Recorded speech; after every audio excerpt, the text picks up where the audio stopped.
All right, guys, welcome again to another episode of Limitless MD. I'm your host, Vikram, Raya, and today I have my good friend and super master of influence, super salesperson, super negotiator, Joe Marcoux. Joe, welcome to the program. I'm so thrilled to be here, and I'm giving you my logo and my sign of respect in the dojo. This is S.O.S. This means highly respected to see you, my friend. So great to see, and so great to be here, everybody. I mean, I'm excited to be on this podcast. So yeah, thanks for having me. What if you could reclaim hours of free time each week, create legacy building wealth, and devote more energy to your passion projects without giving up on your career as a life-saving MD? My name is Vikram Raya, functional cardiologist, high performance coach, and real estate expert. And I'm here to give you the tools, strategies, and solutions you need to transform your life so you can unlock your limitless potential and achieve greatness, all the while freeing up your precious time. Welcome to Limitless MD. Let's dive in. Guys, Joe Marcoux is a founder of what's called the S.O.S Dojo. It stands for Sales Objection System. And really, the dojo is where he trains and quote unquote spars with entrepreneurs from all over the country, physicians, entrepreneurs, business owners, and he's teaching them the skills. And you know, he's being kind and really says, yeah, I'm pretty good at sales, but really he's a master of influence. And how can you use influence? You can use it to influence your family, your friends, your kids, your business partners. You can use it in negotiations, and obviously you can use it to bring in more sales. So if you're a physician, you can use it to bring in more sales to your practice, your cash-based practice. You can use it to enroll more people. So I'm really excited for this. So Joe, welcome to the show. Let's get right into it. Yeah, thanks, man. Could you get into the space, man? You know what? I started off in the health and fitness and wellness space back when I was 17 years old. I started managing an exercise equipment, high ticket, high end exercise equipment retail store in Winnipeg, Canada. And then by the age of 20, I decided, you know what? I'm going to open up my own store. And at 20 years old, I was selling treadmills for $6,000, $8,000 for people's homes. And then we started branching out into commercial sales. And I was really, really young. And I think about it now. I mean, I think of a 20-year-old. I mean, they're a child. Of course, now I'm in my 50s. And it's been a great road. It's been a great opportunity. And I've been able to help people, to help inspire and empower them to live a better quality of life through the benefits of total health and exercise. That's still up on my vision board as I speak to you now. And what I've done over the years of my career, now the decades of my career, is learn from other masters. And I'm going to use masters like I've done work directly with Jim Rohn. If you don't know who Jim Rohn is, that is Tony Robbins' coach. Tony Robbins had a coach. It was Jim Rohn. So I got to work directly with Jim. I worked with Brian Tracy, Bob Proctor, who unfortunately just passed away a few weeks ago. Mark Victor Hansen, T. Harv Eker, Jack Canfield, Zig Ziglar. These are people that I've shook hands with, talked with, had dinner with. And so, this is the whole point. You, of course, through trial and error, I've also developed some of my own tactics and came up with this approach called the S.O.S. So over my career, I've been lucky enough to be a business owner. I've been lucky enough to work in companies where I was the top producer. And then all of a sudden it was like, hey, you're a top producer. We want you to come and start doing sales training. Because after I sold my business and then I started working for a very large bicycle and fitness company, you might know a company called Trek Bicycles. Oh, absolutely. So they have a fitness division called Trek Fitness, which changed over to Vision Fitness. And I was their top salesperson. And they started getting me to go to all over Canada and the United States, then into Europe, then into Asia. And I was doing sales in it. And then I developed this concept called Army of One sales training. And within the Army of One, everybody who's in sales, right? You always get to a point where you're going to run into objections. And by far, it was the number one thing that people would run into. I'm running into an objection. It's too expensive. I can't afford it. I need to speak to my partner. I need to speak to my spouse. I need to speak to the boss. I don't know if this is going to work for me. What kind of deal can you give me? What if I buy 10? Let's jump into it right now, Joe, because I want to give absolute value to my listeners. Top 5 objections you've heard, the top five list of all time. The top five objections. And these are, if I'm in real estate, I'm going to hear it. If I'm trying to sell some Botox, I'm going to hear it. Yep. If I'm trying to, if I'm trying to buy a car from some salesperson, I'm probably going to give one of these things. Sure. Right. Or like, buying a home or joining a practice. What are the top 5 of all time objections? Top 5 that we help people master within the first 12 weeks of our program are, in order: it's too expensive. I can't afford it. I want to think about it. I need to speak to my spouse. What kind of deal can you give me? Those are the top 5. All right. Say them again, because I'm writing them down right now. No problem. It's too expensive. Too expensive. I can't afford it. Uh-huh. I want to think about it. I need to speak to my spouse. What kind of deal can you give me? Yes. Or, and there's disguises to every objection. And there's variations on these, right? They're absolutely. They say it in different ways. Somebody might say, wow, that's expensive. How much? Or, dude, is that in pesos? I mean, it's too expensive, right? And then you got, hey, you know what? I need to think about it. I like to sleep on these things. I'm going to have to get back to you.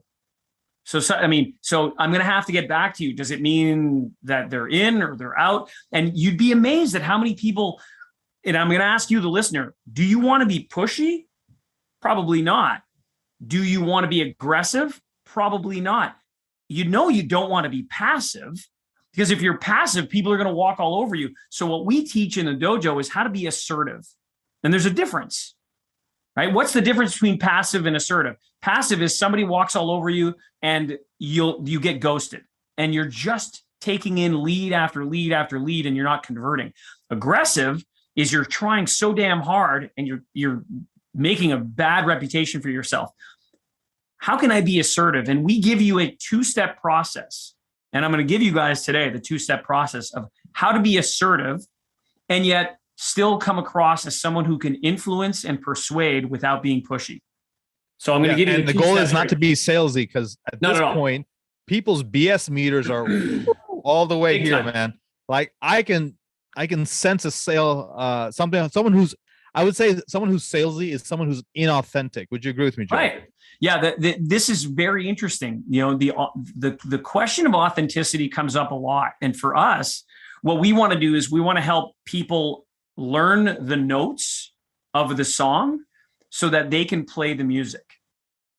So what I mean by that is authentically, I want you to play the music. You can only start to play the music once you've learned the notes by heart. So I ask people this question. When you think of the song All Along the Watchtower, most people think of Jimi Hendrix, right? They think of that song and if you ask people who wrote the song, a lot of people answer me, oh, it's Jimi Hendrix. And it's actually, well, no, it's a Bob Dylan song. Jimmy had to learn the notes and then he played the music. So what we do in the dojo is we give you the notes, the scripts, we give you the techniques, and then what we work on, and this is the part that people forget, 93% of the way we communicate is tone of voice and body language. Everybody's focused in on what do I say and what are the words that I use when somebody says I need to speak to my spouse. That's 7%. This is science, by the way. This is the Albert Moravian's law of communication. This is all the way back from 1972.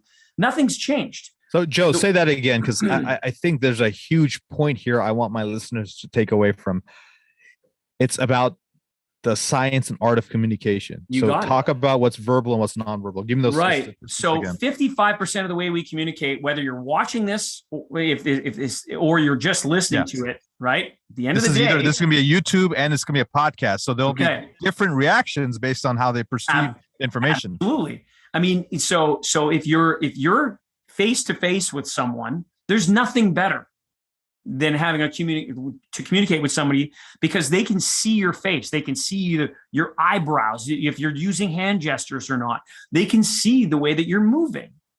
And so that alone is powerful. 55% of the way we communicate is body language. This is why babies can look at someone and even without understanding what you're saying, they can understand if they're safe, if they're comfortable, if they can literally, you can feel the vibe, as it were, of love. Well, 55% of the way that we communicate is body language. Then 38% of the way we communicate is tone. And part of tone also includes cadence. What is the speed of which you speak? What is your inflection? Is it a downward inflection or is it an upward inflection? And inflection will have an effect on the way that you speak. You persuade people. This is factual. So when we talk about the two-step process of the S.O.S. Language is such a small percentage then. The words that we use is only 7%. So everybody says, hey, Joe, what do I say when somebody says, I want to think about it? Well, it's truly not so much what you say, it's how you say it. And this is where the authenticity comes in, right? Because you can play the notes on a guitar or you can play the music of the song.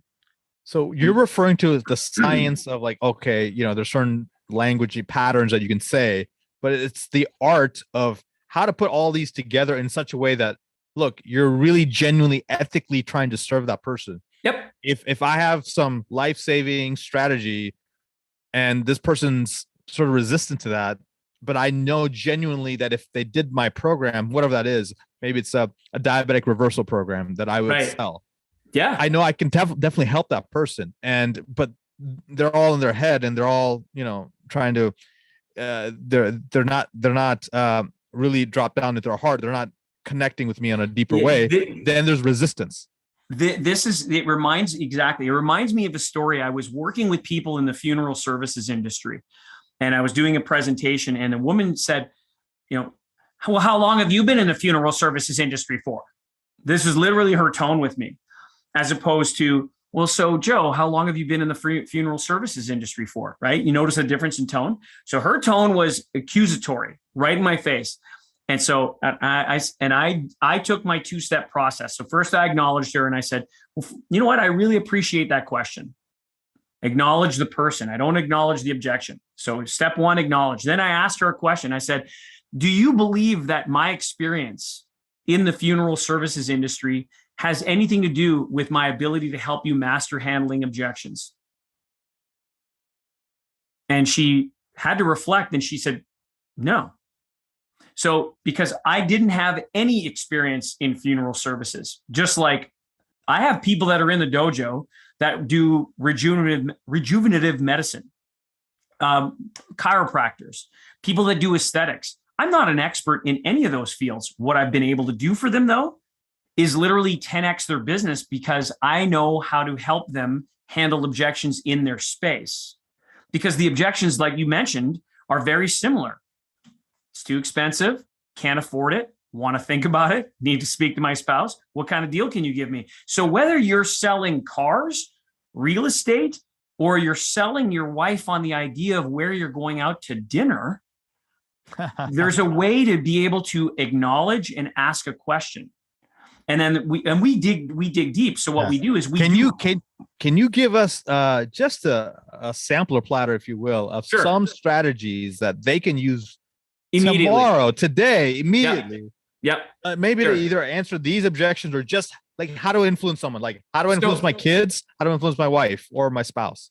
Sure. So it comes down to acknowledge and ask a question. And a lot of this is mindset. And I want to be abundantly clear. What we do in the dojo is we practice live. So it's live role play based on the objection of the week. And then what we do over time is we start doing stacking and then we master your discovery process. Because once we get to ask the right questions, we know what the pain points are. Then what happens at the end of any sales presentation or sales call? You mention the price. And then when you mention the price, no matter what the cost, whether it's $5,000 or $500,000, people react.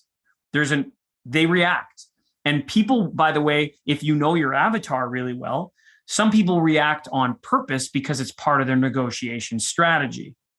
So even if they think 500,000 is a great deal, I'm still going to react this way because they want to try to hammer you down. And here there's rules. One of the rules that we want to help people with is the fact that when emotions go up, what happens to your intelligence? It goes down. When emotions go up, intelligence goes down. So if you practice somebody going, what the hell? How much is that? Are you crazy? If you hear that on repeat, then when it happens in real life, you can keep your cool. And when somebody says, man, that's way too expensive, you can keep your cool and you go, hey, Vikram, thanks for letting me know how you feel. I'm just curious, what exactly are we comparing this to? Now, let me break this down for you, right? Somebody says, wow, that's expensive. I didn't agree with them. I thanked them for letting me know how they feel. Or I can say, hey, I appreciate you giving me your opinion. What's my head saying? I'm saying no. So I'm using body language and I'm giving them a different message that they're picking up subconsciously, right? So I'm not going, thanks for letting me, I'm not agreeing with them I'm not nodding yes, right? I'm going, well, thanks for letting me know. I'm looking, the look on my face will be a little bit of confusion. Well, thanks for letting me know how you feel, Vic. I'm just curious, what exactly are we comparing this to? Right. And I didn't say, this is the normal reaction when somebody says, Vikram, man, that's expensive. People go, what are you comparing it to? Or they go, compared to what? And they're pushing people away with that reaction. It's almost confrontational. Or the second reaction I see sometimes is, well, that's just our top tier program. Let me share with you a cheaper version of it. Right. And they immediately drop down and negotiate against themselves. And so the steps are acknowledge and then ask the question. So what we say is, instead of going, so what are you comparing it to, and pushing people away in terms of being exclusive, we encourage using the right words in the right tone. So it's like, well, thanks for letting me know how you feel, Vic. I'm just curious. What exactly are we comparing this to? I didn't say you, I said we. And these little nuances, as we practice them, become second nature, so that you don't even think. Like when you get to the black belt level in the S.O.S Dojo program, it's unconscious. You literally hear somebody say, hey, I need to speak to my spouse, and you know exactly what to say. You don't even think of it. It just comes out, and it comes out as you. Yeah. So it's like picking up a guitar or riding a bicycle. Right. It becomes natural. And I really want to stack on what you're saying, Joe. So guys, one, you're not parroting Joe Marcoux. Like, no, he's going to teach you some strategy, but you're not here to just be a drone or a clone of him. Eventually you imbibe these strategies into your own. You make it your own. You use your own, your own phrases, sayings. Exactly.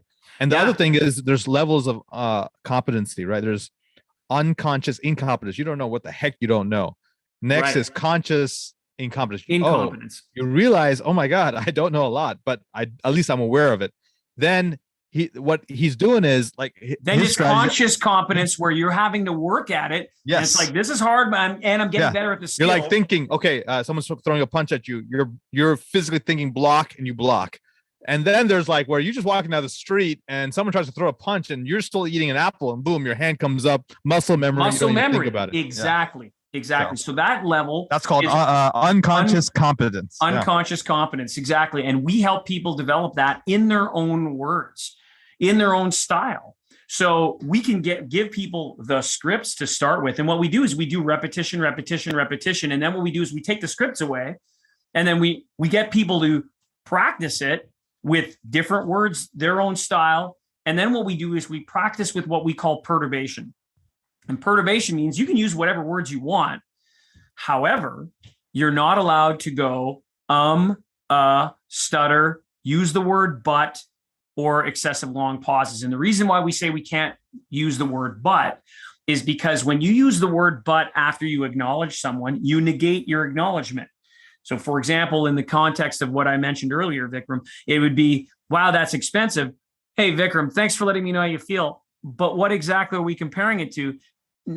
My but that I used would negate thanks for letting me know how you feel. In other words, I really don't give a shit how you feel, pardon my language. And so, and really people aren't aware of this. And there's people that use the word but so often, and they wonder, why am I losing sales? It's because our minds are powerful, and the brain picks up on all of this stuff, including the words but, your body language, your tone of voice. And so we'll call people on, hey, you know what? Change your inflection, because you're coming across like a real a-hole.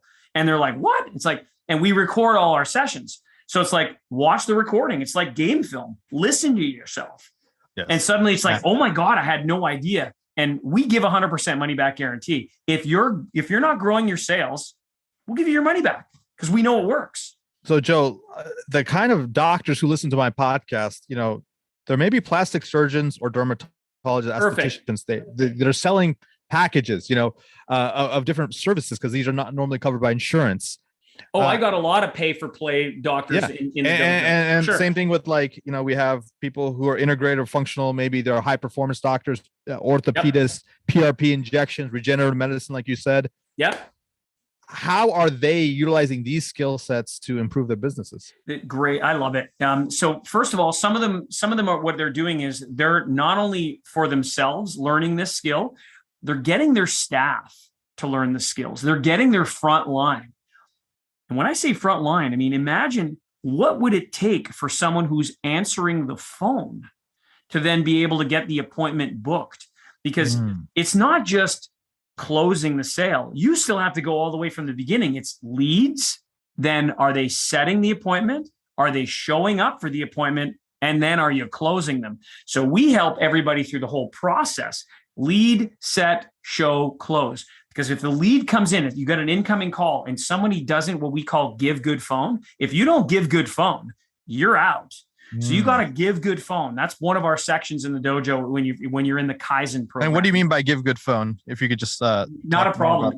Your phone, of course, if when you're answering the phone in an office, I'll give everybody a quick tip right now. You'll probably notice if you're watching this right now, Vikram is standing up, I'm standing up. Just by standing up, when you answer a phone call, your energy will change. It will shift to a higher level. And I don't care what it is you're selling. Now, again, I'm not suggesting that you need to be hopped up on cocaine here. I'm suggesting, however, that you need to have good, positive energy that is attentive, because in our world, and if you see it up on my wall, it's highest energy wins. Boom. Highest energy wins. So if you're standing up versus sitting down, I promise you, if you just took this away from today, above and beyond the two-step of acknowledge and ask a question, if you stand up on every phone call, you're already going to give better phone. Giving good phone requires you to have great energy, be positive, and what else? Ask questions. Because the giveaway that people have is they're not asking enough questions to be relatable. And then, of course, invite people to come in and book an appointment. Your job is to be able to give, and it's okay to give people, by the way, the pricing over the phone. Busy professionals are busy for a reason, and they're pros. If they're already professionals, they've got money that they're willing to spend. So if somebody calls into your office and they go, hey, I'm interested, like rejuvenative medicine. Listen, I've got a torn ACL. I don't want to go under the knife. Is there anything you can do for me? What would it cost? Now, you could have a range of pricing under that. And obviously you'd probably want to get them to come in for a consult. You don't want to just throw it out there and just give one single price and say, well, tell you what, I'm happy to get you some information. Would you like me to text it to you, or would you like me to email it to you? So now what I'm doing is I have an opportunity, right? The person who's incoming, taking the phone call, is now able to do what? Follow up. Most people just become blabbermouths and they just give too much info, or they say, we don't give pricing over the phone. It's like, I'm happy to get you some pricing details, and it's going to depend on a few different factors here. However, I'll get you some details. How would you like me to send the information? Text or email? Now, notice who's got control of the conversation when they've asked the question. And then they go, you know what? It sounds to me like your situation is a little bit specific. I think the best thing to do is for us to set up an appointment. I've got my calendar in front of me. I've got the availability tomorrow or Friday. What's better for you? I love it. It's A or B. It's not yes or no. No is not on the table, man. If you leave no on the table, people will opt for no. Now, if you want to go with no, you could use no-oriented questions, and I'll give you an example of a no-oriented question, because everybody thinks that they're in more control when they use no. So you could say something to the effect of, so would you be opposed to coming in tomorrow? No. Perfect. Let's set up a time. What's better for you, right? Yeah. So are you opposed? Would you be against? Yeah. No, I'm not against. Like when I do an outbound call and I call someone and I say, hey, Vikram, is now a bad time? No. Perfect. Because nobody's, if you say is now a good time, Right. Yeah. So is now a bad time? No, it's not. It's fine. Great.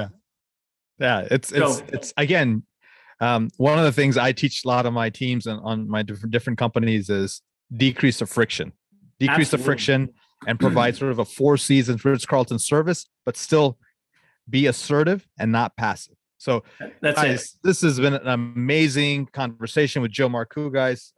Joe, as we're wrapping up here, I've learned a ton. One, how to become master influence. I love the passive versus assertive distinction. I love the fact that you say you align, you acknowledge, but then you ask a question. It's almost like, it's like a punch thrown at you, then a counter punch. It's that easy. It's that easy. This is the S.O.S. There it Acknowledge, is. ask a question. Yeah. And then we go through what are the top 5 objections? These, and there are variations on these, but if you know these 5 things, guys, your conversation will go so much easier. Too expensive. Can I afford it? I want to think about it. Let me talk to my spouse, and can I get a deal? Right. I love the fact that we talk about body language. 55% of it is body language, 30% tonality, and only 7% is the words you say, guys. It's more about the rest of it. If you master the rest of it, you're golden. So how do they get to know more about you, Joe? Where do they find you? And what's the impact you want to have on the world? You know what? You can go and visit S.O.S Dojo, DOJO.com. You can, for those people that are listening and you're curious about the dojo, you can go to SOSdojo.com/Vikram, and I'll get you a free session. You can come in and try it absolutely free and come in for a visit. We have groups that are happening several times a day, all 5 days a week. So we'll set you up with the appropriate group. You can meet with other docs, or you could meet with people that are in real estate. You can meet with people that are high ticket coaches, variety of different people, and you can play and get taught by a black belt, because I don't just do this myself. I've got a team of people that have earned their black belts. And what's interesting is I've even got doctors, by the way, that have earned their black belt, and they're coming in and they're teaching the dojo principles 1 hour a week. What do you think it's done to their business? Because when you want to master something, what do?